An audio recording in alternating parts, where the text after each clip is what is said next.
Assalamualaikum warahmatullahi wabarakatuh. Perkenalkan, nama saya Zahara Safitri dari Prodi D3 Kebidanan Sang Tuah Pekanbaru semester 2. Di sini saya akan menjelaskan tugas presentasi kelompok saya, yaitu kelompok 5 yang beranggotakan saya sendiri, Zahara Safitri, Diva Zahira, dan Fitrayani. Di sini tugas kelompok kami tentang komunikasi organisasi. Selanjutnya saya akan menjelaskan apa itu pengertian komunikasi dalam organisasi. Komunikasi adalah suatu proses penyampaian pesan atau informasi dari suatu pihak ke pihak yang lain dengan tujuan tercapai persepsi atau pengertian yang sama. Komunikasi organisasi adalah pengirim dan penerima berbagai pesan organisasi di dalam kelompok formal ataupun informal di suatu organisasi. Bila organisasi semakin besar dan kompleks, maka akan mengakibatkan semakin kompleks pula proses komunikasinya. Selanjutnya, ada unsur-unsur dalam komunikasi organisasi. Yang pertama, komunikator, yaitu memberi berita yang dalam hal ini adalah orang yang berbicara, pengirim berita, atau orang yang memberitakan. Yang kedua, menyampaikan berita. Dalam hal ini dapat dilakukan dengan mengatakan, mengirim, atau menyiarkan. Yang ketiga, berita-berita yang disampaikan dapat dalam bentuk perintah, laporan, atau saran. Yang keempat, komunikan, yaitu orang yang dituju, pihak penjawab, atau para pengunjung. Dengan kata lain, orang yang menerima berita. Tanggapan atau reaksi dalam bentuk jawaban atau reaksi. Kelima, unsur komunikasi tersebut. Menyampaikan berita, berita-berita yang disampaikan, komunikan, dan tanggapan atau reaksi. Merupakan kesatuan yang utuh dan bulat. Dalam arti, apabila suatu unsur tidak ada, maka komunikasi tidak akan terjadi. Dengan demikian, masing-masing unsur saling berhubungan dan saling ketergantungan.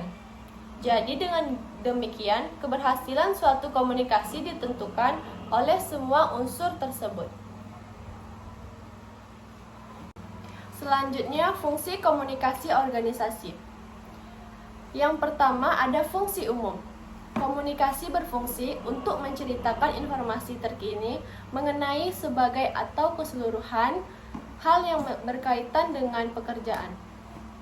Terkadang komunikasi merupakan proses pemberian informasi mengenai bagaimana seorang atau sekelompok orang harus mengerjakan tugas tertentu. Contohnya, job description. Yang kedua, komunikasi berfungsi untuk menjual gagasan dan ide, pendapat, fakta, termasuk menjual sikap organisasi dan sikap tentang sesuatu yang merupakan subjek layanan. Contohnya, public relations, humas, pameran, expo, dan lain-lain. Yang kedua, fungsi khusus. Membuat para karyawan melibatkan diri ke dalam isu-isu organisasi, lalu menerjemahkannya ke dalam tindakan tertentu di bawah sebuah komando. Lalu ada juga membuat para karyawan menciptakan dan menangani relasi antar sesama bagi peningkatan produk organisasi.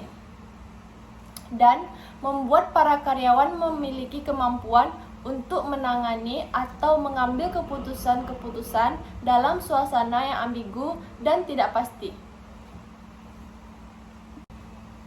Lalu, komunikasi juga berfungsi untuk meningkatkan kemampuan para karyawan agar mereka bisa belajar dari orang lain. Belajar tentang apa yang dipikirkan, dirasakan, dan dikerjakan orang lain. Dan tentang apa yang dijual atau yang diceritakan oleh orang lain tentang organisasi. Lalu, komunikasi juga berfungsi untuk menentukan apa dan bagaimana organisasi membagi pekerjaan, atau siapa yang menjadi atasan dan siapa yang menjadi bawahan.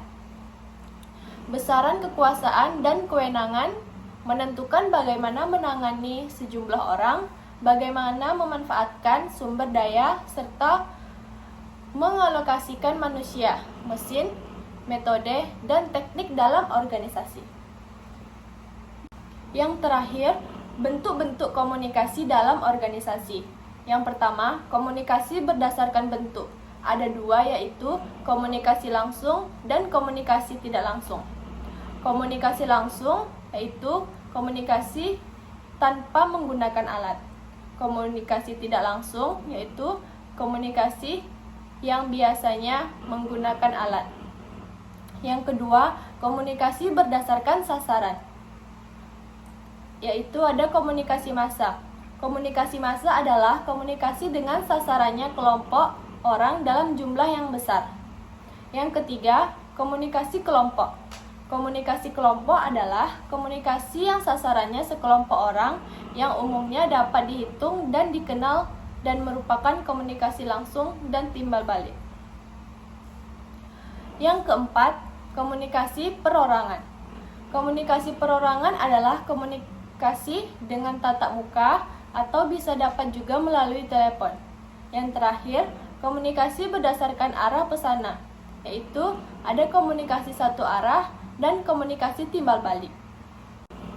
Baiklah, itulah hasil dari tugas saya dan teman-teman saya.